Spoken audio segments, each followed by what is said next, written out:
ഹൈന്ദവാചാര സംബന്ധമായും ക്ഷേത്ര സംബന്ധമായും ജ്യോതിഷ സംബന്ധമായുമുള്ള കാര്യങ്ങൾ കൂടുതൽ അറിയുവാൻ ഭഗവതി മഠം ചാനൽ സബ്സ്ക്രൈബ് ചെയ്യുക.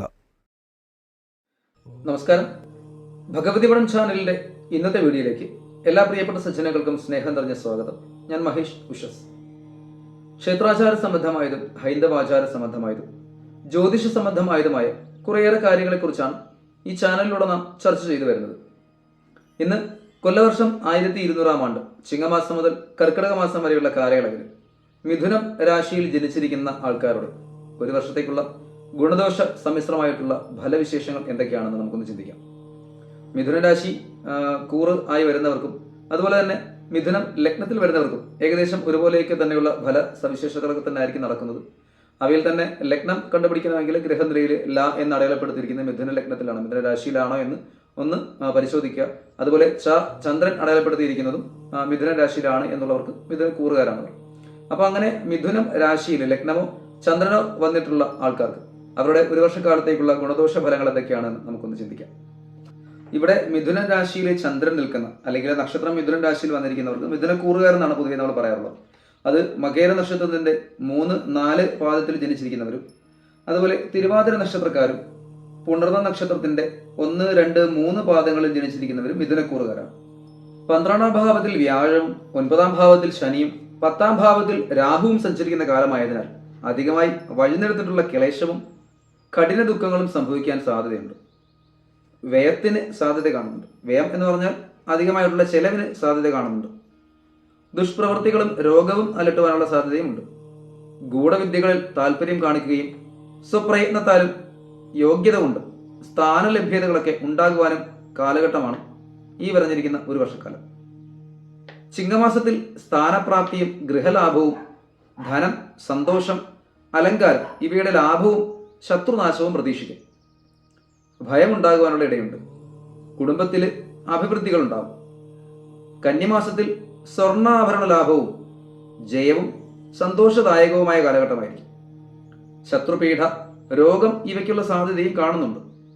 തുലാമാസത്തിൽ സ്ത്രീകളെ കൊണ്ട് ഉപദ്രവം ഉണ്ടാകാതിരിക്കുവാൻ പ്രത്യേകം ശ്രദ്ധിക്കേണ്ടതാണ്. കാര്യങ്ങൾക്ക് വിജയവും സൗഭാഗ്യവും ഉന്നത സ്ഥാനവും കൈവരും. വൃശ്ചിക മാസത്തിലെ രോഗനാശവും ശത്രുനാശവും ശോകമോഹ നിഗ്രഹത്തിനും വഴിയൊരുങ്ങുന്ന കാലഘട്ടമായിരിക്കും. കലഹത്തിനിടവരാതിരിക്കാൻ ശ്രദ്ധിക്കുകയും ചെയ്യണം.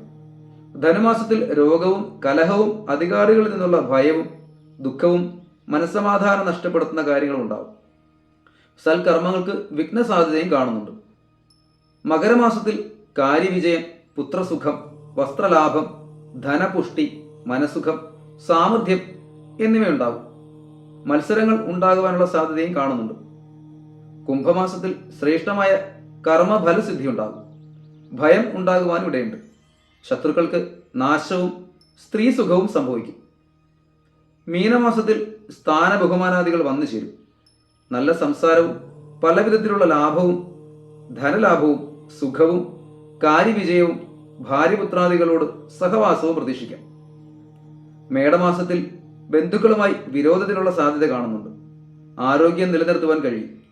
ഇടവമാസത്തിൽ ആഹാരസുഖവും സുഗന്ധദ്രവ്യ ലാഭവും ബന്ധുഗുണവും ഉണ്ടാകും. ശത്രുക്കളെ കൊണ്ടും രോഗങ്ങളെ കൊണ്ടും ക്ലേശം അഭിമുഖീകരിക്കേണ്ടതായും വരും.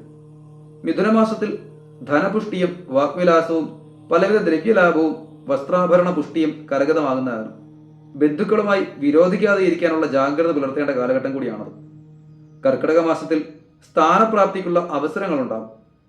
കസ്തൂരി മുതലായ സുഗന്ധ വസ്തുക്കളുടെയും നല്ല ശയന സാമഗ്രികളുടെയും വിശേഷ വസ്ത്രങ്ങളുടെയും ഒക്കെയുള്ള സുഖാനുഭൂതി സിദ്ധിക്കുന്ന കാലഘട്ടവുമായിരിക്കും കർക്കിടക മാസം.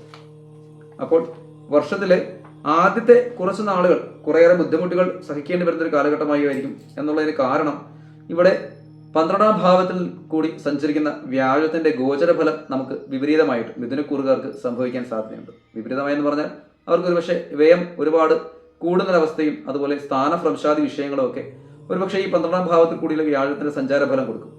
മേടമാസത്തോടു കൂടി തന്നെ വ്യാഴം രാശി മാറി മിഥുനക്കൂറിലേക്ക് എത്തുമ്പോൾ അല്ലെങ്കിൽ മിഥുന രാശിയിലേക്ക് എത്തുമ്പോൾ അന്നേരം മുതൽ ഈ ദോഷാനുഭവങ്ങൾക്കൊക്കെ മാറ്റം വരികയും ഒരുപാട് സുഖത്തിലുള്ള അല്ലെങ്കിൽ ഒരുപാട് അനുകൂലമായിട്ടുള്ള അവസ്ഥകൾ വന്നു ചേരുകയും ചെയ്യും. അപ്പോൾ ദോഷ കാലഘട്ടത്തിൽ ചെയ്യേണ്ട വഴിപാടുകൾ എന്തൊക്കെയാണ് എന്നുള്ളതിനെക്കുറിച്ചും ഈ ദോഷകാലയളവിൽ ഗ്രഹനിലയിലെ മറ്റുള്ള ഗ്രഹങ്ങളുടെ സഞ്ചാരസ്ഥിതിയെക്കുറിച്ചുമൊക്കെ നല്ലൊരു ജ്യോത്സ്യനെ കണ്ട് അതിൻ്റെ ഒരു കറക്റ്റായിട്ടുള്ള പ്രൊഡിക്ഷൻ നേടിയിട്ട് അതനുസരിച്ചിട്ടുള്ള വഴിപാട് ഗുണങ്ങളും ഒക്കെ നടത്തി അതിൻ്റെ ഗുണങ്ങളൊക്കെ നേടുവാൻ എല്ലാവരെയും അറിയിച്ചുകൊണ്ട് ഇത് തൽക്കാലം നിർത്തുന്നു. നന്ദി, നമസ്കാരം. ഹൈന്ദവാചാര സംബന്ധമായും ക്ഷേത്ര സംബന്ധമായും ജ്യോതിഷ സംബന്ധമായുമുള്ള കാര്യങ്ങൾ കൂടുതലറിയുവാൻ ഭഗവതി മഠം ചാനൽ സബ്സ്ക്രൈബ് ചെയ്യുക.